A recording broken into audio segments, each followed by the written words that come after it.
5 اگست 2019 کے بھارتی اقدامات کے خلاف یوم استحصال کشمیر کے موقع پر وزارت امور کشمیر اور گلگت بلتستان اور وزارت خارجہ کے زیر اہتمام اسلام آباد میں احتجاجی ریلی نکالی گئی، جس میں وفاقی وزیر برائے امور کشمیر انجینئر امیر مقام، مسلم لیگ نون کے رہنما طارق فضل چودھری، آل پارٹیز حریت کانفرنس کے کنوینر غلام نبی صفی، زبورد خان، سیکرٹری خارجہ آمنہ بلوچ اور وزارت خارجہ کے افسران سمیت مختلف شعبہ زندگی سے تعلق رکھنے والے افراد نے شرکت کی۔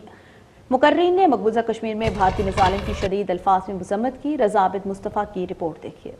وفاقی وزیر امور کشمیر انجینئر امیر مقام اور وفاقی وزیر پارلیمانی امور ڈاکٹر طارق فضل چودھری نے کہا ہے کہ وہ وقت دور نہیں جب کشمیریوں کو ان کا حق خود ارادیت ملے گا۔ ڈی چوک اسلام آباد میں یوم استحصال کی تقریب سے خطاب اور روز نیوز سے خصوصی گفتگو کرتے ہوئے انہوں نے مزید کہا کہ پوری دنیا پاکستان کے موقف کے ساتھ ہے۔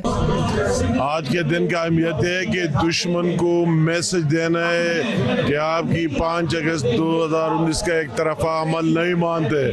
جب تک کشمیریوں کی حق نہ دے دے، ان سے نہ پوچھا جائے یونائٹڈ نیشن کے ریزولوشن کے تحت، یہ کاز زندہ رہے گا۔ 5 اگست 2019 کو مقبوضہ کشمیر کا خصوصی اسٹیٹس انڈیا نے اپنے آئین میں تبدیل کیا، اور آج نہ صرف اسلام آباد بلکہ پاکستان کے ہر شہر اور جہاں جہاں کشمیری اور پاکستانی آباد ہیں، ہر جگہ اس دن کو یوم سیاہ کے طور پر منایا جا رہا ہے۔ پاکستان سویٹ ہوم کے سربراہ زبورد خان اور دیگر کا کہنا تھا کہ بھارتی مظالم کے خلاف آواز بلند کرتے رہیں گے۔ آج سے 7 سال قبل جموں کشمیر کے اندر بھارت نے کرفیو لگا کے وہاں کے جتنے بنیادی رائٹس تھے، بچوں کے، خواتین کے، بزرگوں کے، سب وہ ختم کر دیے، اور یقیناً پاکستان کے اندر ہر سال یہ بڑا اجتماع پارلیمنٹ کے سامنے ہوتا ہے تجدید عہد کا کہ ہم کشمیری عوام کے ساتھ ہیں۔ کشمیر جو ہے وہ شروع سے ہی پاکستان کا حصہ تھا،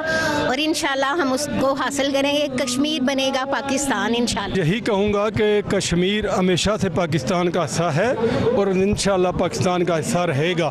یوم سیاہ کے موقع پر وزارت خارجہ سے ڈی چوک تک سیکرٹری خارجہ کی قیادت میں ریلی نکالی گئی، جبکہ احتجاجی جلسے سے حریت کانفرنس کے کنوینر غلام محمد صفی اور دیگر نے بھی خطاب کیا۔ یاران جہاں کہتے ہیں کشمیر ہے جنت، اور جنت کسی کافر کو ملی ہے نہ ملے گی۔ کیمرہ مین محمد رسلان کے ساتھ رضا عابد مصطفیٰ، روز نیوز، اسلام آباد۔